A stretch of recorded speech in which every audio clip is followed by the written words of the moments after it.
Good morning. This is the Great Basin Fire Potential Briefing for Sunday, August 14th. Moving into the impact map, we can see the influence of dry air moving aloft and impacting portions of the western and northwestern Great Basin, with the southern areas still holding on to monsoonal moisture. Past 24 hours, we continue to see the trends of the eastern portions of the Great Basin seeing the most precipitation. We did see a bit more lightning out in the central part of the Great Basin with a bit less precipitation. Overall, though, Great Basin fire activity is pretty minimal. Few new starts up in the payouts. Observed precip past 7 days. We can see influence again of monsoonal moisture, keeping things above normal in terms of precipitation received across the Great Basin. This has influenced our fuel conditions, again with the areas of main concern continuing to be western Nevada and across western Idaho. Looking at ERCs here, we'll continue to see the trends to rise throughout the next few days as we see drier air pushed in aloft, helping to keep monsoonal moisture out east. Current satellite, see monsoonal moisture holding over across Utah while we start to dry out across Idaho and western Nevada. Looking at the general weather pattern ahead, patterns aloft will continue to shift moisture east while we see this broad swath of dry air moving across western Nevada, western Idaho, helping to increase our fire potential to low risk. Minimum RH, single digits across the west. Looking at precipitation, we continue to see Utah and Nevada border as a dividing line where we will see more moisture across Utah and continue to see drier conditions across Idaho and Nevada. Peak winds, not looking at anything too significant, we will continue to see afternoon breezy winds across the Snake River Plain, gusts generally staying below 24 miles an hour.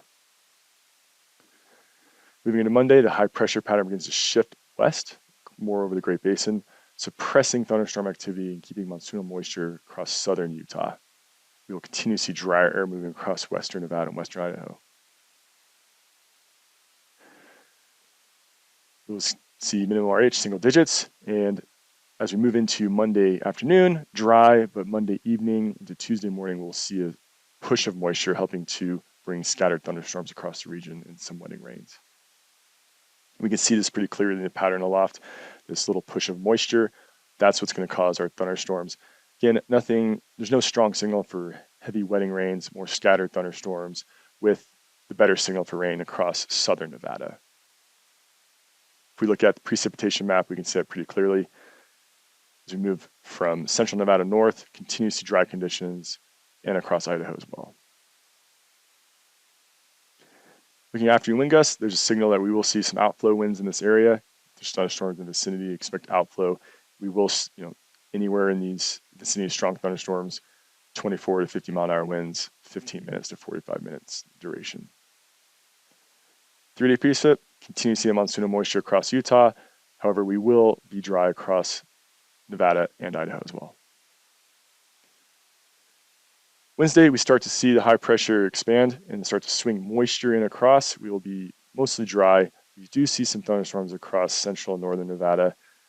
As we move into Thursday, that's the stronger signal for monsoonal moisture to push into the region, the better chances of rain associated with these thunderstorms. We will continue to see low risk fire conditions.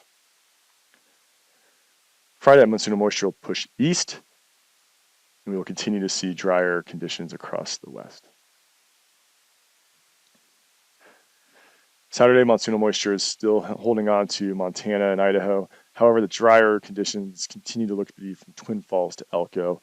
We will be dry across the western portions of the Great Basin, and we will continue to hold on to low risk fire potential.